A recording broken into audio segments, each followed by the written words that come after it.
നമസ്തേ, ഞാൻ ജയകുമാർ ശർമ്മ. കൈവിഷം എന്നുള്ളത് നിങ്ങൾ കേട്ടിട്ടുണ്ടാവും.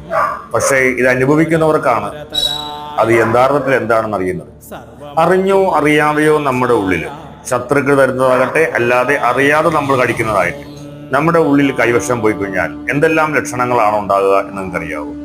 കണ്ണിന് കാഴ്ച കുറയുക, വയറിന് വളരെ അധികം അസ്വസ്ഥത ഉണ്ടാകുക, മുഖത്തിന്റെ ത്വക്കുകൾക്ക് കളർ വ്യത്യാസം വരിക, നഖത്തിന് കളർ വ്യത്യാസം വരിക, നിരന്തരമായി അനാവശ്യമായിട്ടുള്ള ചിന്തകൾ ഉണ്ടാകുക, നമ്മുടെ ബന്ധങ്ങളെല്ലാം അറ്റുപോകുക, കുടുംബത്ത് ഇരിക്കാനായിട്ട് നമുക്ക് തോന്നാതെ വരിക, നമ്മുടെ ഓരോ കാര്യത്തിനും നമുക്ക് ശ്രദ്ധ ചെലുത്താൻ സാധിക്കാതെ വരിക, വീട് വിട്ടു പോകണമെന്ന് വിചാരിക്കുക, അകാരണമായ ഭയം, അതുപോലെ ക്ഷീണം, പെട്ടെന്ന് ദേഷ്യം വരിക, ഇവയെല്ലാമാണ് കൈവശത്തിന്റെ ഒരു ലക്ഷണങ്ങളായിട്ട് പറയുന്നത്. ഇതിന് തീർച്ചയായിട്ടും വേണ്ടത് ഔഷധ സേവ, അതുപോലെ തന്നെ ദേഹരക്ഷയും ചെയ്യുക എന്നുള്ളതാണ്.